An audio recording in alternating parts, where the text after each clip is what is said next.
Well, having lived in Thailand now for close to 6 months, you can bet I've tried all the different types of street food, from the savoury to the sweet, even to the weirdly salty. But today I want to try something completely different and share something different with you. This is a West African dish and it's really popular. You can find it as a breakfast staple or even sold on the side of the street, and it is known as Akara. It is made with black-eyed beans. Let's start by removing the skin of our beans. You need to soak your black-eyed beans for 4 hours beforehand. Even overnight will do. And this is the boring part. What you do is you have to squeeze them together, squeeze it, and then the skin will separate. Or you can just rub them together and that creates some kind of friction. I kind of employ both methods. I just will squeeze and rub. Squeeze and rub. It gets a bit messy at times, but just pick up the strays and carry on. I now see why when I was younger this was my job. It's not difficult, it's just long. But if I would recommend that you have your laptop. I'm watching my favorite YouTuber right now. It's my Ray, and I've got my cup of tea, a little bit of pandan lemongrass tea, and I'm just gonna get on with it. So it's worth it. Good luck. It took me a while, but now I'm done. To get rid of the remaining stragglers, just simply use water and strain it. Now that my beans have been hulled, I'm going to blend them. It's better to do it in batches so you have more control as to the consistency and the texture, and it's basically a lot easier. After that, I'm going to mix it in the pestle and mortar with my other ingredients, which are onions, salt and chilies. Okay, so with the blending of the beans, you want to add only a little bit of water. Too much and it's too runny in consistency, and too little and maybe it won't even blend. So I would recommend you do it step by step and just to see how your blender is.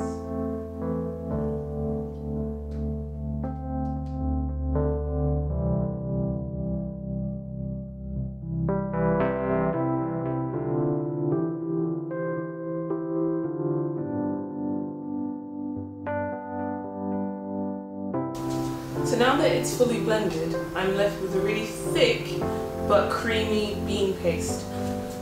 Okay, so I put my bean paste into the mortar and just start stirring.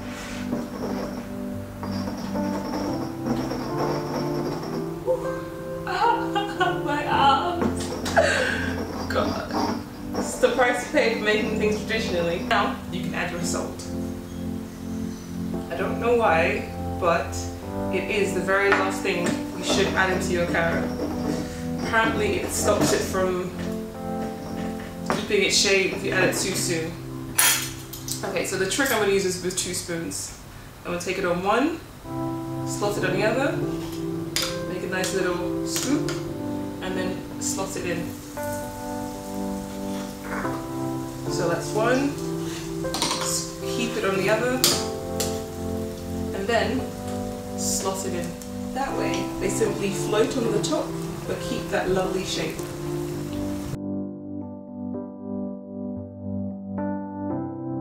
I'm one of those people that when I start cooking I'm like, oh, this is my test batch, I'm just gonna save it and show you how it looks, but I have one left. I ate it all. It's just so tasty. I'm sorry, I ate it all. So I'm going to make my second batch again. And this time, hopefully, the plate will have not been munched through. Okay, let's try this again. I've gone and put my bean paste into my mortar. And I'm just grinding it around some more so it gets thicker and thicker and thicker. I'm going to add my onions and my chilies. I can't get hold of Scotch bonnet chilies, which are actually traditionally used for this recipe, but anyone will do really. The Thai chilies are really good because once they're fried, They have a little bit of a smoky, sweet taste to them. So they work just the same. This is a traditional West African recipe. In Brazil, it's called Acaraje, which is basically Akara.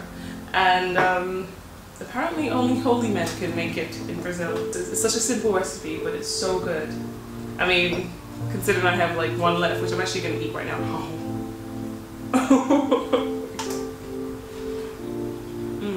It's really fluffy. I could do with a little bit more salt, but it's delicious. I just don't see why people aren't eating this more.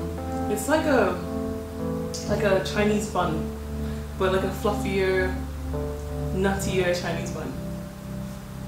I love this. Okay, so now I have nothing to show you.